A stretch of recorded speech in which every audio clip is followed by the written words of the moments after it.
Bonjour à tous et bienvenue sur Noir Célèbre, le podcast qui met en lumière les figures emblématiques de l'histoire africaine.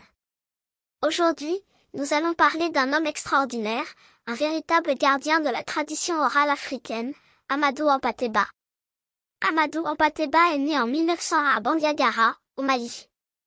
Dès son plus jeune âge, il est immergé dans les traditions et les récits de son peuple, les Peuls. Il a consacré sa vie à la préservation et à la transmission de la culture orale africaine. Mais qui était vraiment cet homme et pourquoi est-il si important?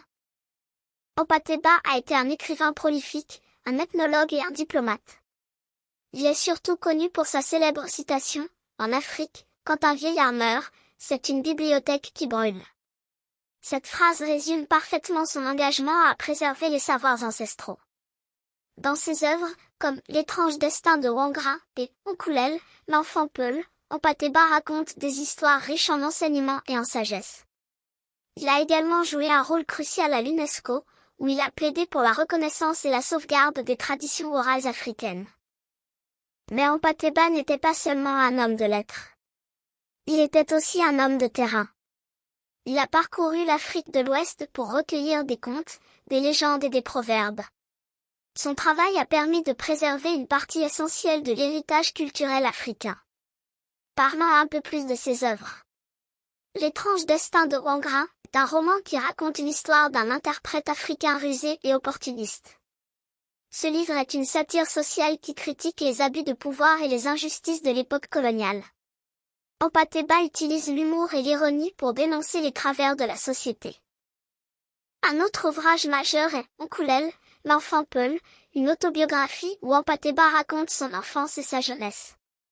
Ce livre est un témoignage précieux sur la vie quotidienne des Peuls et les traditions de cette communauté. À travers ces récits, Hampâté-Bâ nous plonge dans un univers riche en coutumes et en valeurs. Hampâté-Bâ a également écrit de nombreux essais et articles sur la culture africaine. Il a travaillé sans relâche pour faire reconnaître l'importance de la tradition orale.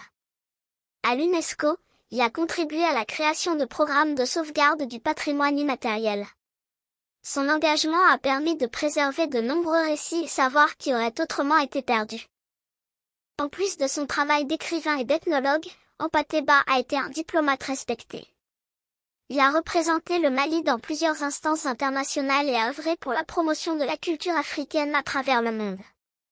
Son charisme et sa sagesse lui ont valu le respect de nombreux intellectuels et leaders. Parlons maintenant de l'impact de son œuvre. Hampâté-Bâ a inspiré de nombreux chercheurs et écrivains. Son travail